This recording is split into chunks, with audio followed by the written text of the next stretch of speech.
Nagluto nga pala si Madam Damin mga idol ng popcorn. Ngayon, ang pinaglutuan ni Madam Damin, yung walang takip kasi nabasag nga yung takip nito. Ang nilagay kong takip yung plato. So ngayon mga idol, ayan, narinig nyo naman na may tumutunog na, ibig sabihin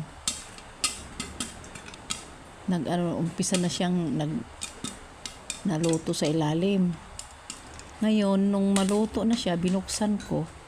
Oh, yan, naglabasan yung laman. Kasi akala ko hindi na siya oh, ayan oh, tinan mo. At hindi ko naman natakpan kaagad kasi nga wala namang hawakan yung plato, mainit. O di napabayaan ko siyang bukas, ayan. Nasa baba na yung iba. Nagliparan. Ay na nga mga idol, thank you for watching. Bye-bye.